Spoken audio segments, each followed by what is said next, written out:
what we think is the difficulty of building a layer two is getting the users, and getting people to bridge into a new layer two is like the hardest thing you could do. Like, I mean, I'm sure you guys know it. Like, if you tell me that I need a bridge into some like shitty layer two, like I'm just not gonna do it. But I think we have built this app that people enjoy, and people don't think about it as bridging into a layer two where they don't know what they're going to do with it. They think, oh, I'm just depositing into Aevo. But under the hood, they have already bridged their money into this exchange and the chain as well. What's up, everyone? Welcome back to another episode of 0x Research. March is just around the corner, and I wanted to make sure to give you a quick reminder to not top tick your prices of your DAS London tickets. If you use codes 0x10 at checkout, you can lock in a 10% discount on your ticket. Don't miss out on your chance to get ahead of the curve. I'll see you in London. Hello, everyone. Welcome back to another episode of 0x Research. We have a great episode today lined up with Julian Ko, the founder and CEO of Aevo, formerly known as Rebrand, which is an app-specific L2 built using the OP stack that focuses on derivatives such as options and perps. Today is January 24th, and this episode will be going out shortly. As a reminder, be sure to use code 0xresearch10 at app.blockworksresearch.com for 10% off your annual subscription. So thank you so much for coming on, Julian. Yeah, thanks for having me. I mean, I listen to the pod here and there, so yeah, it's good. Yeah, for starters, would you mind giving us a quick history of Ribbon, the rationale behind the rebrand to Aevo, and the motivation behind moving to an OP stack L2? Yeah, sure. Maybe I'll start with the first part of like how we started Ribbon and why we moved on to Aevo.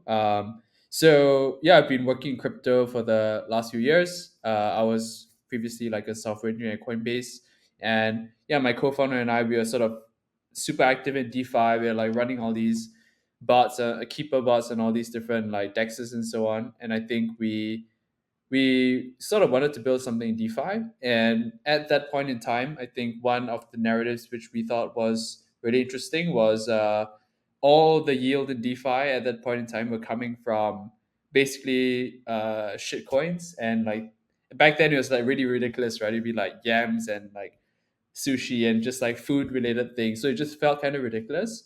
And I think there's no sort of sophistication to the types of strategies people are doing. And at the same time, we saw in Asia there's like a rise of these crypto brokers selling these like structured products, um, and which was pretty interesting. I mean, I didn't come from like an options trading background, but I understood the appeal of these products. Um, Unfortunately, I think these products were really targeted towards, BTC miners.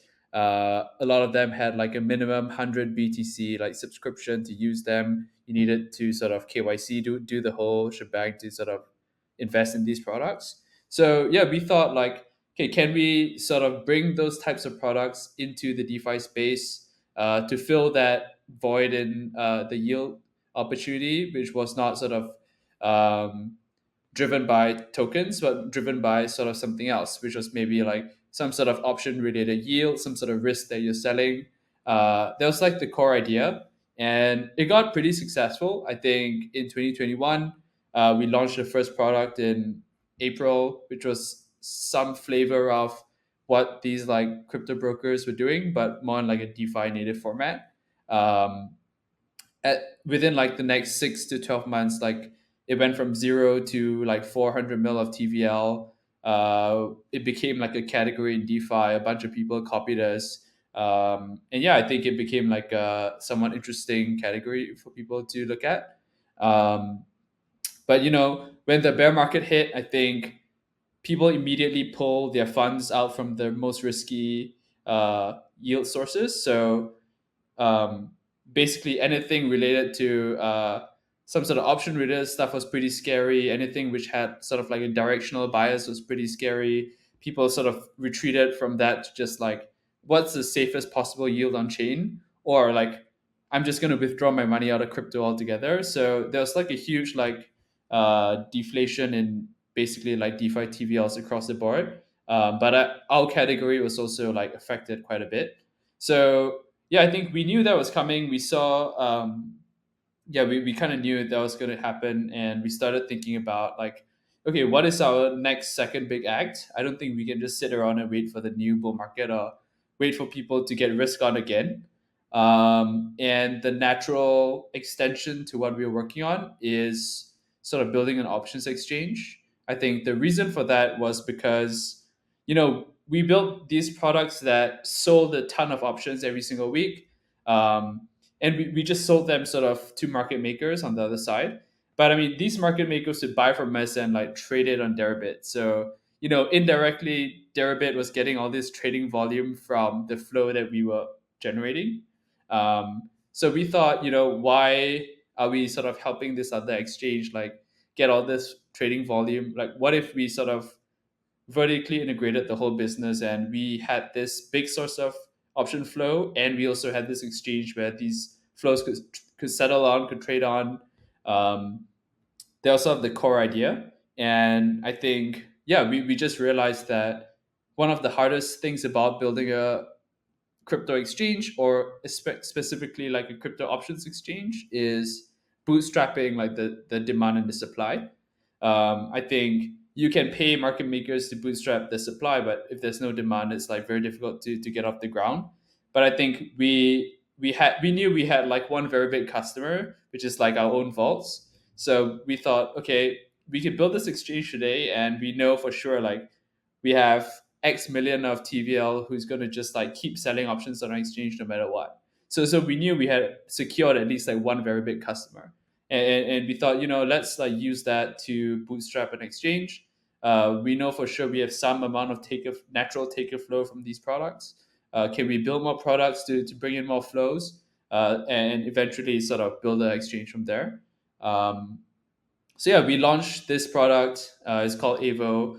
In the last, it's been sort of 8 to 9 months now. We started out with just options, and we've been building a lot of other stuff as well. Particularly, I think the perp stuff has really, really grown a lot in the last quarter. So yeah, I think our vision now has gone from just an options exchange to, being one of like the biggest DEXs out there. Yeah, I'll sort of pause there for now.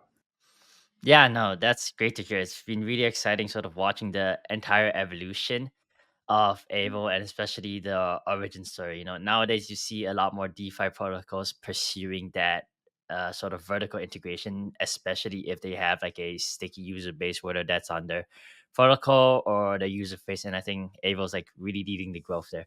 So Aevo's doing really well today as an OP stack rollup. You guys are seeing a lot of transaction activity, and obviously that comes with a lot of costs on posting DA to Ethereum. But you guys have been teasing this for a while. You made a big announcement last night that you're going to be moving to Celestia as a DA layer for obvious reasons, such as protocol slash sequencer profitability, being able to scale up the protocol, etc. And you've been subsidizing all L2 gas fees for users this whole time, which is not normally something you see for a roll up, especially when you're paying such high DA costs. So, I guess a few questions here. The first one is why Celestia out of all of the DA layers available?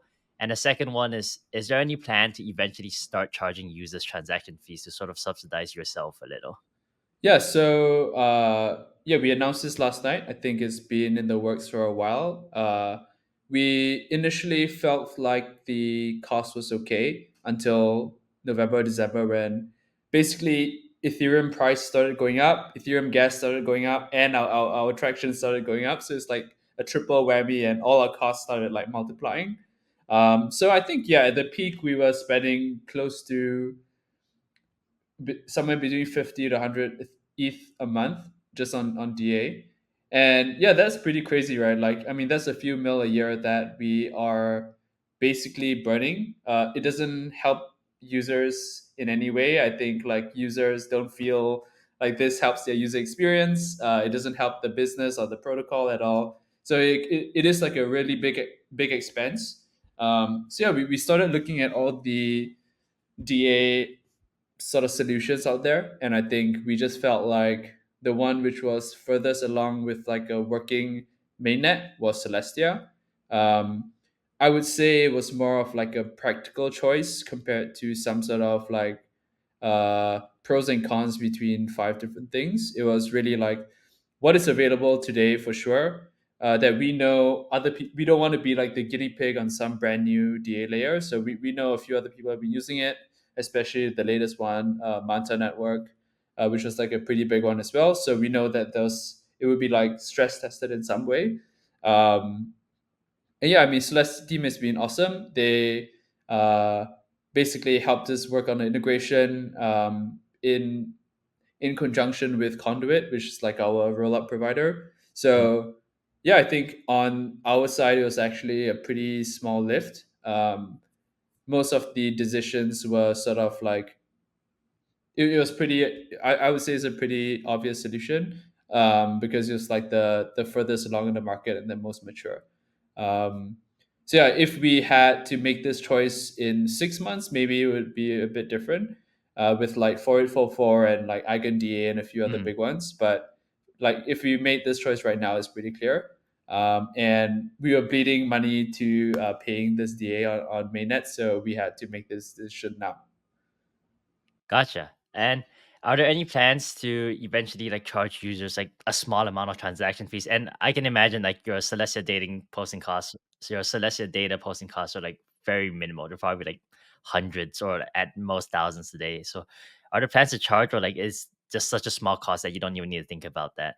Is such a small cost that we don't think we need to charge, and I think the mental overhead for users to think about like, do I want to do like one trade, like one big trade or two small trades? If two small trades cost a bit more and like some sort of gas fee is really annoying. So I think we just wanted to make sure users always felt like it was basically free, whether they sent 10,000 orders or one big order. Um, yeah, so I think we are going to continue to subsidize it. This would basically drive our cost down by a significant margin. So whatever we are earning in trading fees right now, like massively uh, compensates for uh, our current costs after we move to Celestia. So yeah, I think the equation now is like pretty clear. We can keep doing this for a long time. All right, that's great to hear. Rick, I know you had some questions you want to ask on the options front. I'll pass it over to you. Yeah, for sure, for sure. So one thing I've been thinking about is if you look at TradFi, options are a huge part of that total market, like even larger than spot. But then when you come to crypto, the same like market structure isn't prevalent. Do you feel that that's gonna flip to like in crypto? So the market structure is similar to TradFi, and on top of that, are you kind of more focused on options right now than perps, or do you see them as equal um, focus areas because of the maybe market potential there is in options? Yeah, I think some other like smart traders also echo this sentiment. Like I think CL has posted a bit about this as well. But if there was like a cycle where crypto options gets big, it could be this one. I think some of the major tailwinds that we have seen is first like um, the option volume as a function of like total derivatives in crypto has been growing steadily over time.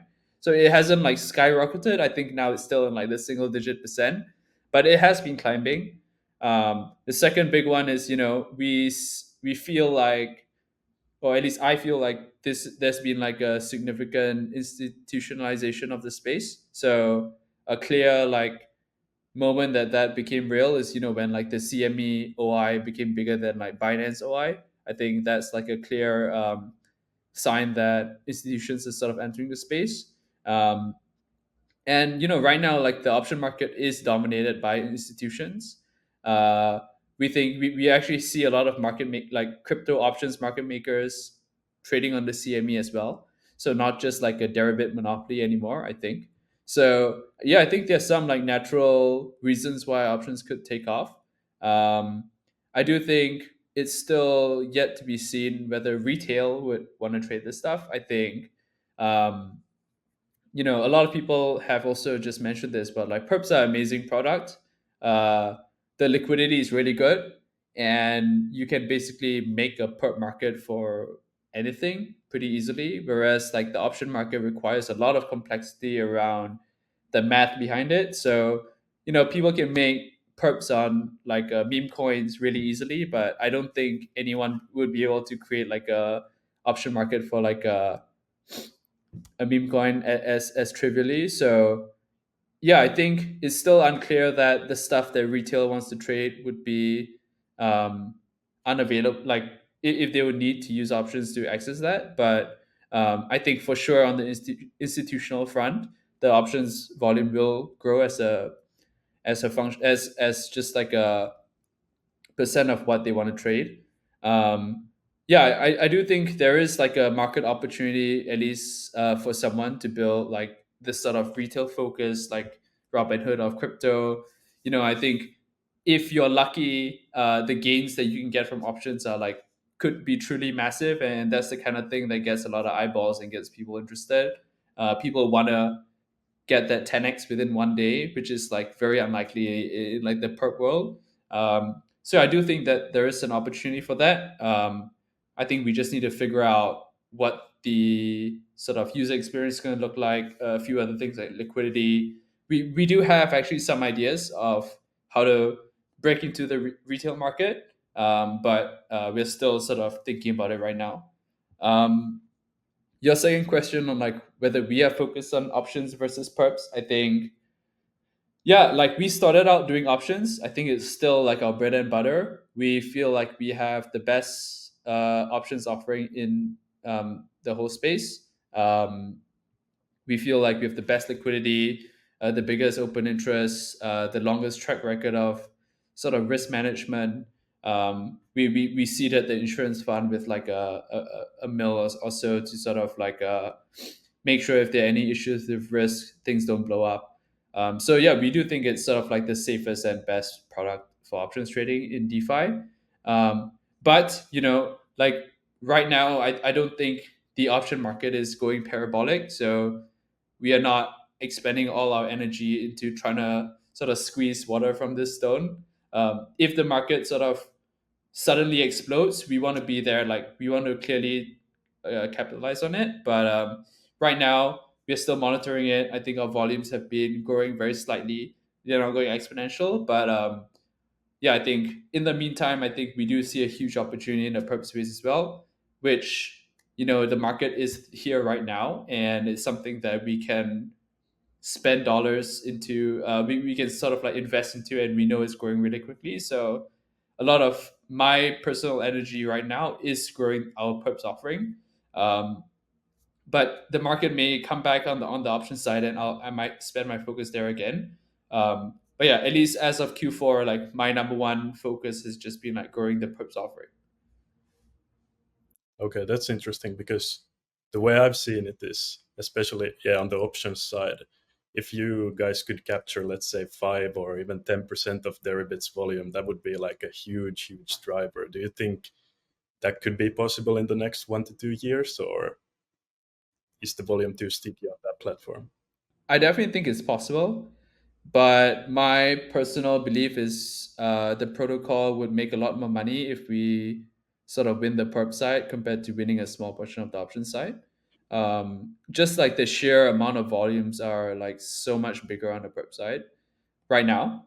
Um, like even if we got our option volume to 10x where it is right now, I think our perps would still drive a lot of volume and sort of fee dollars. So yeah, I mean, I actually heard this stat from someone who worked at another like big centralized exchange, but it was like one of the big three, their options offering was like less than like 2% of their total revenue. So yeah, even for a major centralized exchange, like that may actually that's sort of the economics of it. So yeah, I think that's why we are focused on the perp thing right now. Gotcha. Talking about sort of liquidity, right? There's a common saying that liquidity begets liquidity, and currently Aevo is one of the most liquid on-chain trading platforms for options and perhaps also for pre-launch futures, which I think we'd like to touch on later. And I guess one could argue that that's one of your strongest competitive advantage, right? You don't want to go trade on a exchange that doesn't have liquidity. Every trade you make like moves the market by like 5%, or for option like moves the IV by like whatever percentage. I guess the question here is, how defendable do you feel this moat is? And I guess like, how do you see your competitive advantage against like other options exchanges, whether that's like DeFi, TradFi, or like CFI? Yeah, I mean, for sure, liquidity begets liquidity, but what we think is actually the most important piece is like the taker flow. Um, like market makers don't care about which venue they're trading on for the most part, as long as the venue doesn't steal their funds or the venue is not like going insolvent. What they care about is like, yeah, which venue am I gonna get the most flow, and hopefully like the softest flow. So yeah, I think our focus is just like get as many users as possible on our exchange. Uh, Either whether that comes from perps or pre-launch or anything else, and try and sort of push them to different types of products that we offer. Teach them. It may be like a longer process, but teaching them about like, okay, now the market's ranging between 38K and 42K. Like you're just gonna get chopped up if you trade perps, but you can do some interesting strategies around options. Um, we do think that's actually how we sort of build our mode over time by just having these like sticky takers, like natural, like real humans trading. I think that's like the most sticky thing possible. On sort of the market maker and liquidity side, like if you actually have a lot of real humans coming and trading, these market makers are naturally just going to show up and they're going to compete to win this flow. So I think for all exchanges on day one, you need to subsidize and get one side of the supply demand going. Um, but I think over time, like if the demand doesn't exist, like the supply has no reason to exist as well. Um, so yeah, I think our focus is really just being like, let's just get as many traders as possible on the platform and try to convert them to the different products on Aevo. Um, I think that would be our competitive advantage over time compared to like I don't know some funky like fee rebate mechanism that makes like liquid like makers a bit more efficient. Like we don't think that's actually very useful. We can copy that if we need to, but the part that's hard to copy is just like the distribution and getting users. You don't think a points program is I'm kidding. Yeah, I actually wanted to. We have like I have a draft tweet that I've never sent out, where it's just like F points, but we've never like tweeted it out. Yeah, I think it's becoming a bit overdone these days. You can see like CT's getting a bit exhausted of points. I guess one last quick question on the options front. How has RFQ adoption been? I used to work at a hedge fund. We used to like ping Telegram chats with various devs about like how much they're coding for various option strategies. So I'm curious, has RFQ seen like a healthy amount of adoption, or are most people still trading through like the central limit order book? If my understanding is correct, vaults are still settled like through our RFQ system.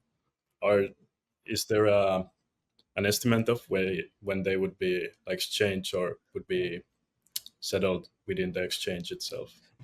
So yeah, maybe just for some context, we actually built like an RFQ feature within Aevo Exchange itself. So the vaults do use the RFQ, but it's within the exchange. We don't use like a external RFQ provider and settle somewhere else. Like everything is just on the exchange right now on the vault side of things.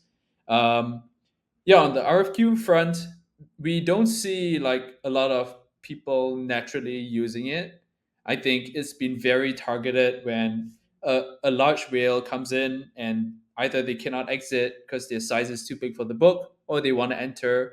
They don't want to like keep eating through the order book. They'll usually ping us and they'll use the RFQ to basically trade with the other market makers. So I would say for now it's still definitely more manual. We don't have like a super active like network of people creating and automatically responding to RFQs 24/7 yet, but it's mostly used as like a way to trade bilateral with someone else without doing it on the order book. Um, Another like interesting use case that we have found is yeah, some of these options, if they are like super out of the money or super in the money, like I don't know, let's for example, actually this happened last night. Like there's this user who, when BTC was at 48K, he bought like a 46K BTC put. So I mean, he made money on that, right? But now like BTC is at 38K, no one's quoting like a 48K put. It's like so deep in the money that liquidity for that option is really low. So yeah, within our exchange itself, like if you click like close position and there's not enough liquidity, it'll automatically like send that order through the RFQ. So actually we find like that has been the most like useful feature of the RFQ. Is just like if there's no natural, like if there's no liquidity in the book, we'll basically help to get liquidity for whatever this guy's trying to get out of through the RFQ feature. And this doesn't like force the market makers to always show their bids and offers on the book. It's just they only need to respond when people ask for it. And usually, like these users, if they're so in profit, like they don't mind taking a haircut. So it is also like profitable for the market maker to do. But yeah, I think that's been the adoption on the RFQ side. We actually do have some ideas around. Yeah, I think like all we need really is just getting something like 10 trading firms slash big options traders, and we just need a small tiny network of guys like trading with each other all the time. So yeah, I think like instead of getting 10,000 users, it actually makes a lot more sense to get like 10 really active trading firms slash big traders, just like PvPing out against each other, um, using like our order books or our RFQ. So we are trying to build that up now. Still in the works, but I think that would be like the best way for us to immediately get some significant like tick up in trading volume and adoption. What's up, everyone? March is approaching fast, and I want to give you another reminder not to miss out on DAS London. It is coming. It's right around the corner, and it's in March from the 18th to the 20th. We have 3 full days of content. This is your chance to bump shoulders with some of the world's top executives and have open dialogue with both attendees and speakers. We're going to be focusing on a range of topics that I'll let Ren discuss for you. First on the list, we have Bitcoin Catalyst, the halving and spot ETF. Next, we have a view from the buy side from investors on things like strategy, portfolio allocation, and more. We also have a topic on RWAs, tokenization, and stablecoins, which I think we can all agree are going to play a large role in crypto's future. We'll also talk about global regulatory frameworks like compliance best practices and the evolution of global standards that are shaping the global investment landscape. We'll also have someone from the institutional front to talk about infrastructure such as banking and payments with financial giants like Visa and JP Morgan. And last on the list, the macro case for digital assets. So don't miss out on this monumental event. Seats are limited, so be sure to register today by hitting the link in the description and using the promo code 0x10 to save 10% on tickets. See you in London. If moving on to the perp side, then I think one of the most interesting products you've launched in a while are these pre-launch futures, which, correct me if I'm wrong, but seems that the market has really like kind of found you through those or that product. And one thing that I think a lot of people are wondering about is how scalable is the product, because right now, like pretty much all of the listings for pre-launch are quite low volume compared to like your other products or like your normal perps. So could you explain how the kind of the dynamics of pre-launch futures, how they work, and then how maybe scalable they are? Yeah, so yeah, it's a very interesting topic. I think we just had this idea a few months ago. Like we were sitting in the office and like Binance announced that they were doing this like say launch pool, and we were just joking around like, oh, what if we could just like make a market for it today before it comes out on Binance? And I mean, people in our office, we are like traders as well. Like we all have our own guesses on where we think the price is going to be. Like just like betting over under with each other. And yeah, we thought like, what if we could actually make this a product on the exchange itself? So that was how we started thinking about it. And how it works really is actually really simple. It's basically like an order book, and it doesn't have sort of like an index price. People are just trading something where there is a mark price which starts somewhere, and it gradually floats up or down based on whether people are buying or people are selling. So it doesn't jump around. It kind of like we use this like we use this like a sort of combination of like a VWAP and a TWAP to basically like move the mark price around. But yeah, I think that lets people speculate on this thing. And why it actually will converge to reality is because when the token actually launches, we just convert this instrument into a regular perp. So we just input, okay, now we know that the spot price is $1 on Binance. We input the spot price is $1, and the funding rate mechanism just kicks in as per usual.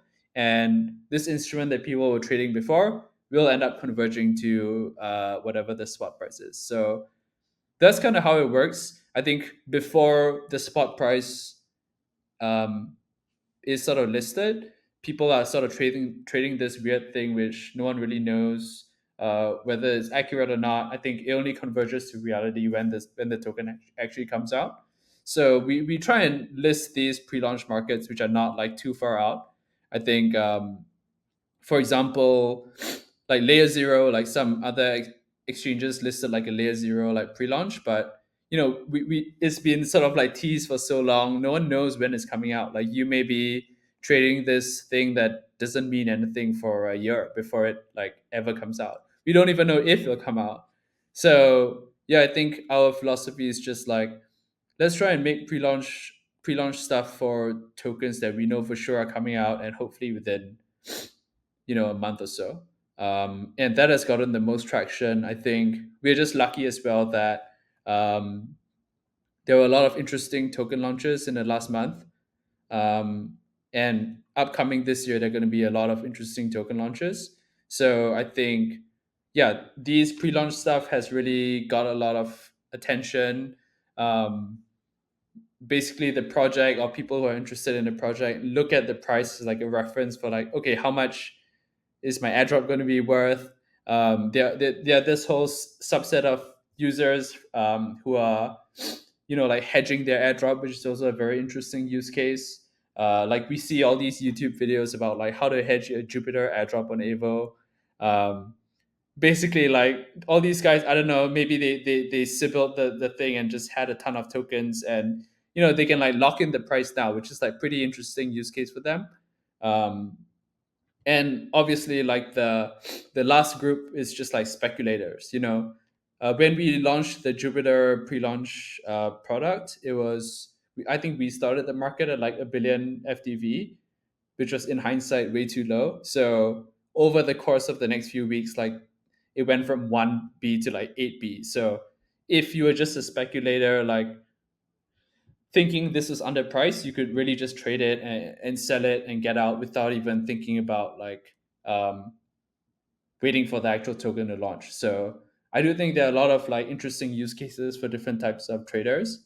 And yeah, I think it has gotten a lot of like new users onto the platform, even though the volumes are not anywhere close to BTC and ETH perps. Like it actually attracts a lot of people to onboard to Evo for the first time, which is actually what we care about. So we don't really worry about like how big these products can get, as long as they're sort of still getting a lot of new users onboarded, interested in Evo, and so on. Yeah. Yeah, I definitely think it's something that people have shown like clear demand. And I think another interesting dynamic is that I think the first pre-launch futures markets, like perhaps they weren't that efficient at price discovery. But over time you saw these markets like where the pre-launch future market ended up was a lot closer to where the actual token launched at. I think the best example of that was Jito, if I'm not wrong. Like for the Jito pre-launch future market, like the price was pretty damn spot on, maybe off by like 20 cents or so. Yeah, yeah. Like 10% or 20% off, but very close. Yeah, so I mean, there are these like interesting use cases for like price discovery. Insiders maybe are trading this. I don't know. So maybe this is like a market for like insiders eventually to bring the price where they think it's going to be. But yeah, I mean, we think like uh markets I mean, this is sort of like free markets at its best. Yeah. People who have more information will sort of make it as efficient as possible. um, yeah, so I think it's very similar to like a prediction market, which is like Mhm. a fun thing to trade as well. So there's a bit of like a sport behind it as well, because I think a lot of people don't trade like massive size on these things. It's more like a fun little thing. um, yeah, but we actually did see one very interesting phenomenon that we saw was like a few days before the Celestia token went live, we just saw like a huge like uptick in open interest. It probably doubled, and it was from like just a few wallets. So I think there was one or two entities who basically tried to get as much size as they could on the Celestia pre-launch market. So I don't know if they held it, but if they held it, they probably got in like below $2, which was like an amazing price in hindsight. Um, so yeah, maybe someone knew something, and and that's sort of how they wanted to get exposure. Maybe they expected like a day one pop, which never really happened, um, and yeah, they just wanted to accumulate as much as they could. Interesting. Time to do some on-chain sleuthing to find who's behind it. You mentioned that you really want to focus on perps, and I think perps is probably one of the most competitive verticals within DeFi today. So I guess the question there is, how does your perps architecture or your perps dex architecture differ from something, say, like DYDX?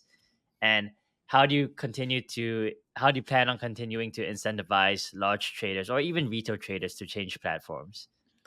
Yeah, I think I would say in terms of UX, our sort of perps offering is pretty similar to DYDX V3.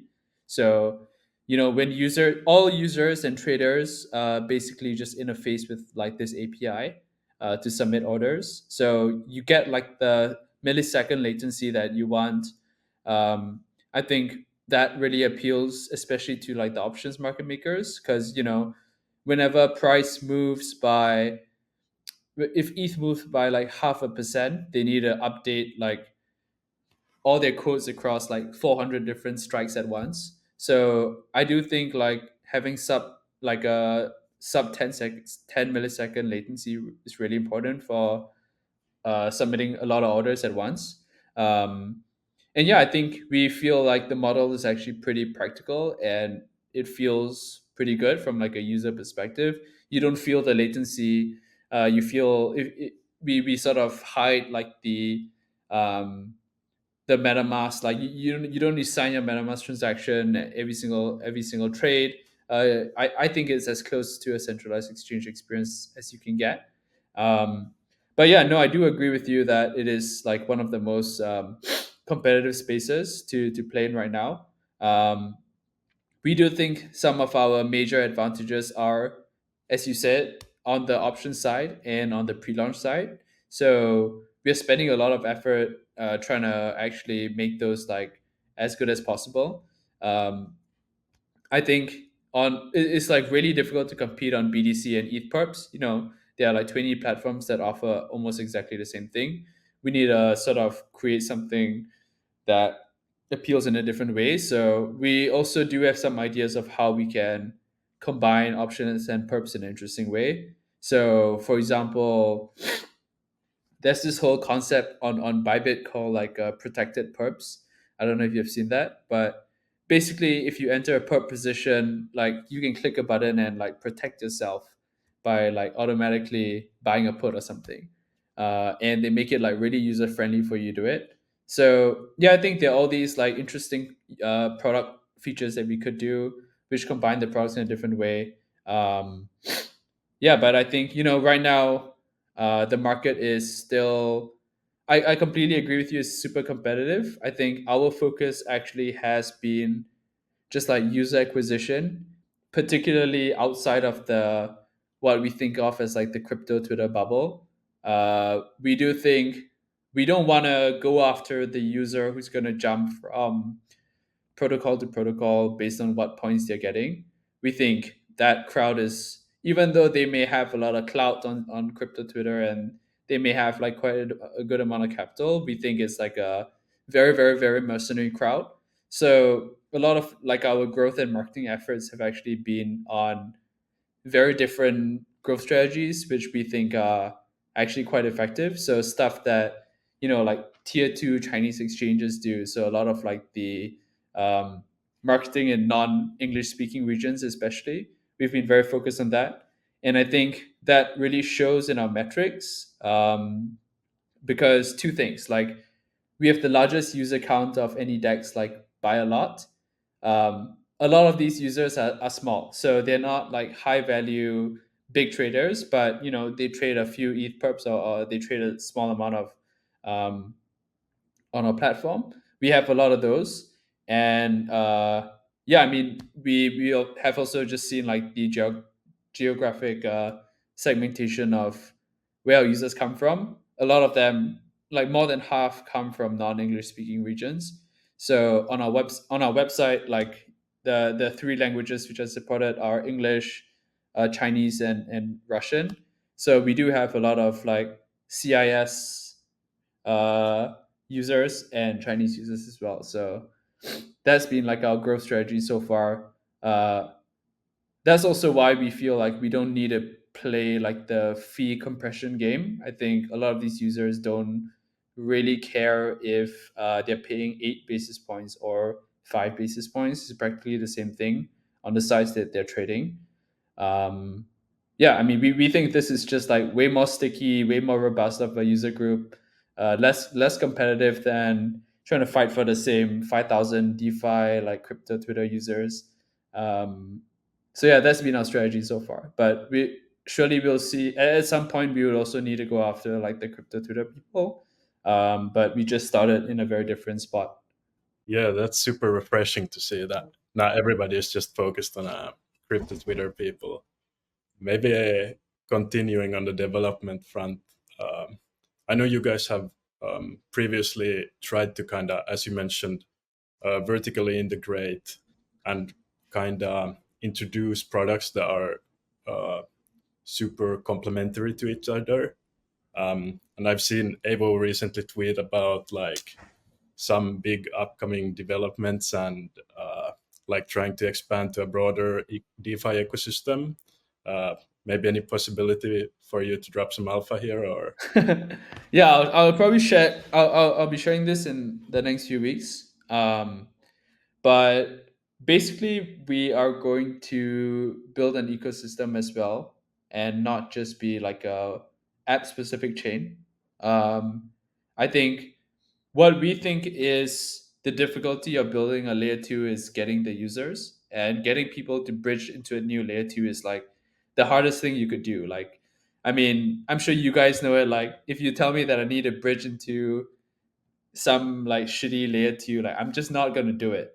But I think we have built this app that people enjoy, and people don't think about it as bridging into a layer two where they don't know what they're going to do with it. They think, oh, I'm just depositing into Aevo. But under the hood, they have already bridged their money into this exchange and the chain as well. So, I think like when Manta did their whole crazy like scheme to get a lot of TVL and so on, they had something in the order of 100,000 wallets who bridged over into their chain. Like we currently almost have that number. We are like at 60 something thousand cumulative users on the exchange. Um, but all these people haven't thought about it as like bridging into a layer two. They just think about it as like, oh, I used Able once. So yeah, I think we are working on basically becoming like a full stack layer two, and using this like super app that we've built, which is the exchange, and helping users like offboard from the exchange into any of the other apps in the ecosystem. That's something we are going to be working on. It's sort of a bit of a longer term plan, but for now, for sure, the focus is like making this exchange as successful as possible, because we think once you do that, it'd be a lot easier to basically build stuff around it. Yeah, so that's sort of like what we've been focused on. I'll be sort of sharing more details about like the edge that we think we have, or like what angle we want to play, but that's what we'll be doing this year. And also, I think if you looked at like our AEUSD announcement a few months ago, we basically designed it like we could have built it in like a very simple way, but we took like the difficult way of making it like composable. So we used like some of like the DeFi vault formats, ERC formats that are like composable of different like DeFi apps and so on. And basically, this like exchange stablecoin that we have, AEUSD, is like usable outside of the exchange as well. So it was sort of built with that intention in mind. We just haven't done it yet. We just haven't had any use cases outside of the exchange yet. But yeah, I think that would be a big focus for us this year. And yeah, I think like one interesting observation that I have had is like a lot of these layer twos, like they build the ecosystem, but there's no like they don't build any of the apps on it. We think, you know, that's why they need to extract maybe some sequencer rent or something. Like that's how they monetize. But yeah, one interesting idea is like, you know, what if we own both the layer two and the app on it? And like what if we didn't need to extract rent at the chain level? Like maybe the sequencer just makes zero money because we think we make enough on the exchange. And like all apps on the exchange, all apps on the chain can basically get all the consumer surplus back. That's like an idea we're playing with as well. Yeah, that's super cool. Haven't really heard anybody else talk about this stuff as that. Um, Yeah, we will be sharing more details, but that's like a little bit of a teaser, I guess. yeah, appreciate it. Maybe going to the Aevo and Ribbon tokens then. So basically, in short, you guys rebranded from Ribbon to Aevo a few months ago, and now the Aevo governance proposal 1 got approved, which basically means that the native token RMB will be rebranded to Aevo by the end of this month. And I was wondering what went into the process of like redesigning the token structure, and maybe could you give a short overview of how the token is going to be used once it's rebranded? Yeah, so I think when we decided to basically go all in on building the Evo exchange, we basically had this choice of whether, you know, I think everyone sort of expected us to just make a new token because that's what's like rational, I guess. You get like I don't know, it's like the most extractive thing that people can do. It's just like abandon the old thing, make a new thing. But I think we felt like we didn't want to. We had this like community from before. We built up like a bunch of goodwill from before. All our investors, we didn't want to like screw them over, our token holders as well. So yeah, we decided to just, instead of doing a new token, we still wanted like all the benefits of a new token, like the attention, the fresh chart, sort of like a new story. I think that was like a very important thing for us, but we didn't want to basically like screw over the old token holders. So we decided, you know, let's just do like a one-to-one token conversion. No inflation, no additional tokens get printed. If you own 1% of RBN, you own 1% of the Evo tokens as well. We thought that was really fair.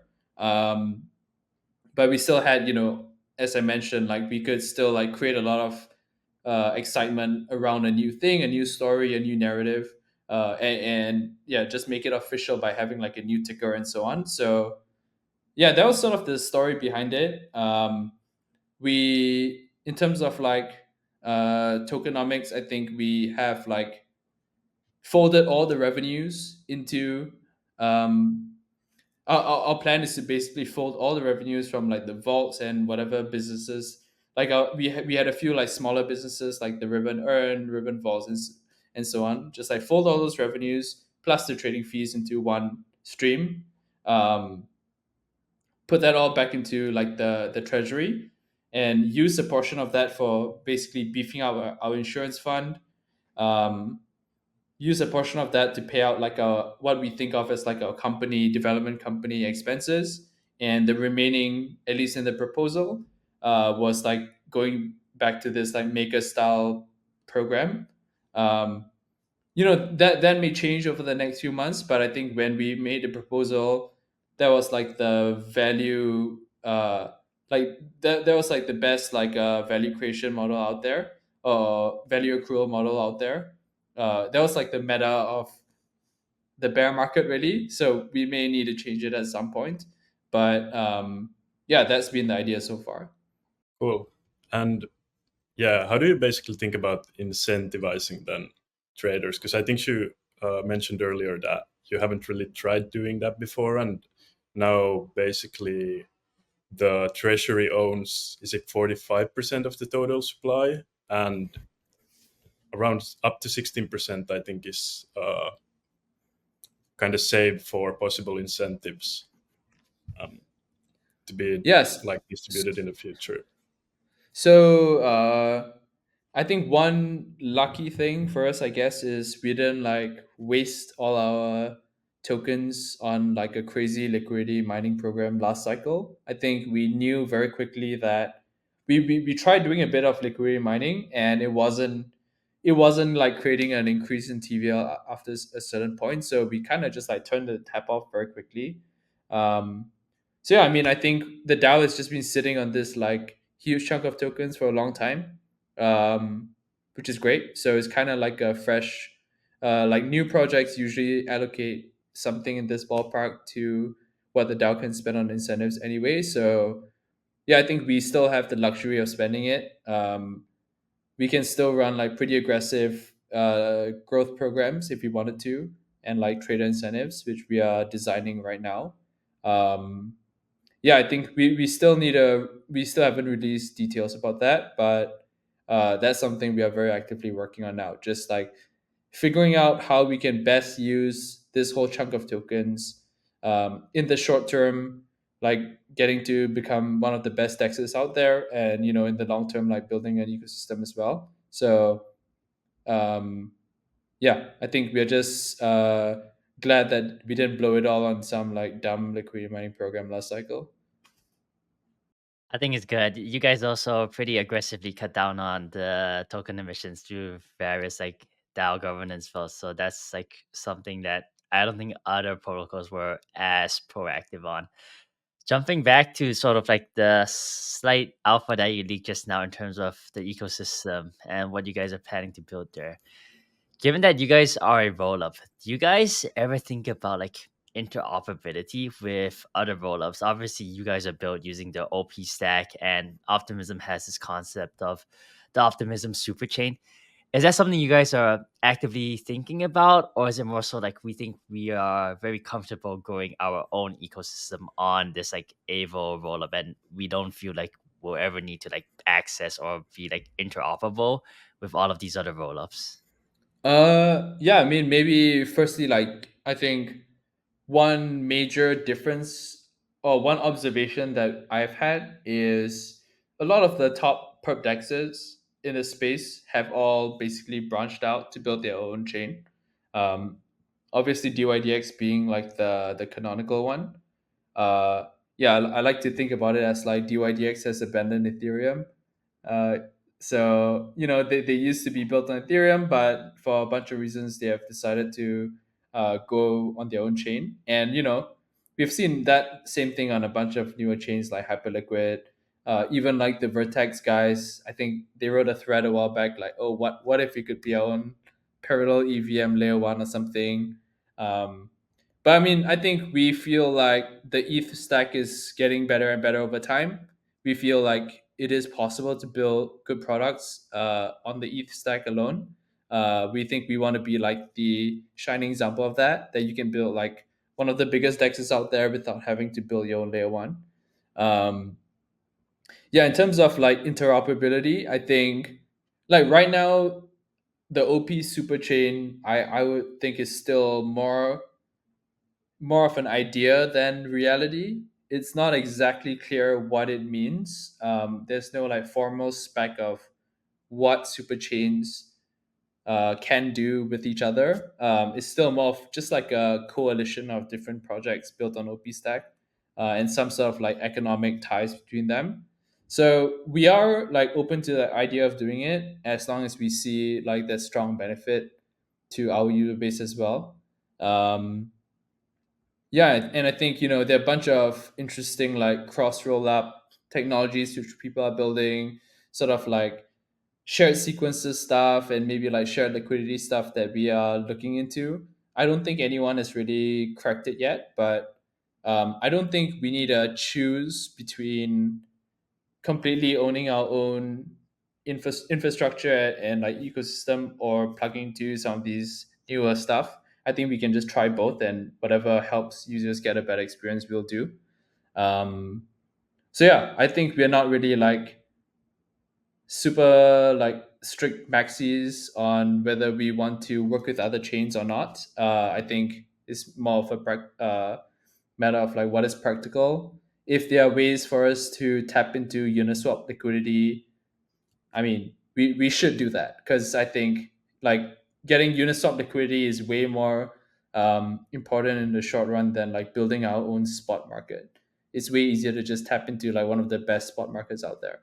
Um, so yeah, I think for stuff like that, we'll probably just like do some interesting interop if we can. For other stuff, maybe which we feel are more native to our app and our ecosystem, we can just build in house or within our ecosystem. So yeah, no like clear either or here, I think. Hmm.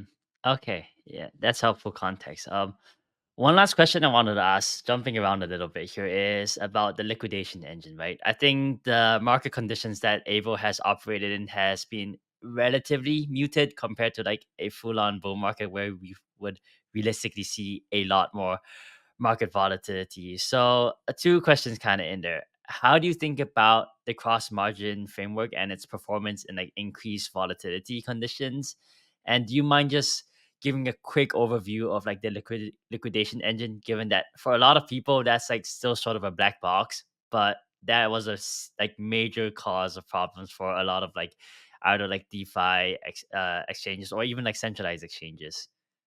Yeah, so I agree that the biggest risk for derivative dexes is sort of the insurance fund slash liquidation engine. Because basically, handled wrongly, we think that can create a lot of losses, especially if it's like exploitable. Like I don't know if you guys have seen some of the DYDX stuff in the last like month or so, the Wi-Fi market. Um, so we haven't done any crazy new changes to how liquidations are done. I think we kind of modeled it based on how some of the other major centralized exchanges do it. So it's sort of this like multi-step process. First, the engine will try and liquidate you in the order books. If like, the book is way too wide or there's not enough liquidity in the book, basically that position gets absorbed by the insurance fund. And there's a sort of like third step that if the insurance fund cannot accept these positions, I don't know if it hits some sort of limit, there'll be some sort of auto deleveraging event, which we haven't sort of had to use yet, because I mean the markets, I wouldn't say it's not been like crazy so far. So yeah, I don't think we're doing anything crazy. I think some of the main stuff that we've been working on is stuff around risk control compared to actually at the liquidation engine level. So just stuff like OI caps on different markets, especially the pre-launch stuff, which we think is like actually quite risky because there's no natural liquidity for this stuff. So we try and cap the markets there. We cap like the order sizes and position sizes that accounts can take. Um, yeah, I think we have a bunch of like internal risk monitoring to see if there are like huge spikes in OI and different things. Just trying to quickly see that is there any active like manipulation of different markets, especially the low liquidity ones. Um, yeah, we hired a bunch of people from like exchanges and trading firms who have done like risk related stuff before. So I think yeah, it's like really important for all exchanges to have like a risk team. I think some crazy stat which I heard, I don't know if it's true, but like I don't know, more than like half of Deribit's employees are like risk related people.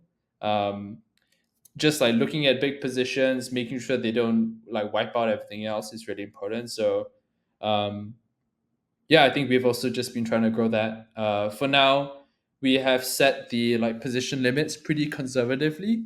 I think if I'm not wrong, like even on ETH and BTC, you can't do more than like a few mil position size. So the trader who wants to do 20 mil will never be able to trade on Aevo right now. But that's sort of just like a interim measure while we slowly increase the sizes. As the insurance fund gets bigger and bigger, we feel more comfortable like letting users take bigger and bigger positions as well. So yeah, there's no like clear answer, but I think it's just like an iterative process, and we just need to be careful and not be too aggressive. I think if it blows up once, it's sort of over, so you can't really recover from that. So yeah, being more on the cautious side, I would say our liquidation engine is actually quite aggressive. So I would say it's like slightly safer for the exchange, slightly worse for users right now, but we think it's probably better this way for now. Otherwise, it may end up like an FTX scenario. So yeah, that's sort of where we are in terms of like risk and liquidations. We are working on something that FTX used to have, which is what they call like a liquidation like backstop provider. So it's basically like a set of entities who post capital to the exchange and voluntarily take on liquidations as one of the steps in this like waterfall process. So we are working on that as well. All right, that's great to hear that you guys are putting a lot of thought onto like the risk kind of things, which I think there's a few exchanges out there which sort of overlooked that Yeah, I area a mean little bit. it's definitely very scary, and it's sort of like yeah, as I said, you can't like fix your way out of it after it sort of explodes. Yeah, gotta watch out for the highly profitable trading strategies.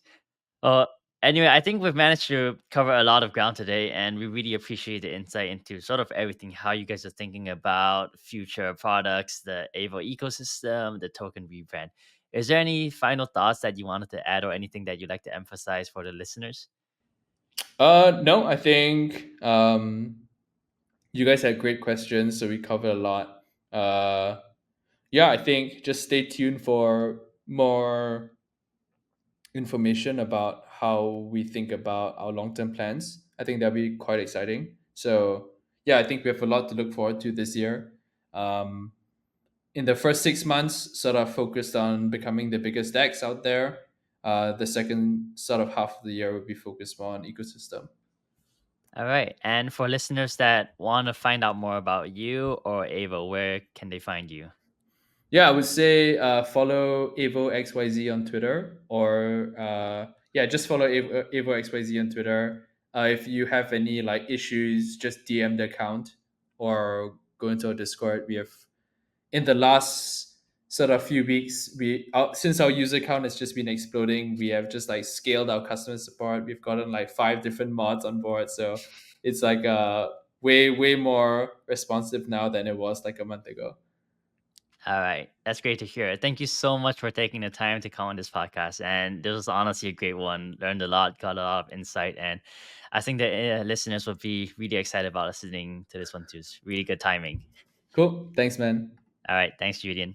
Hey everyone, thanks for watching today's 0x Research episode. I wanted to take a second and remind you about our upcoming 2024 Digital Asset Summit in London this March. Seats are limited, so hit the link in the description and use the promo code 0x10 to save 10% on tickets. See you in London.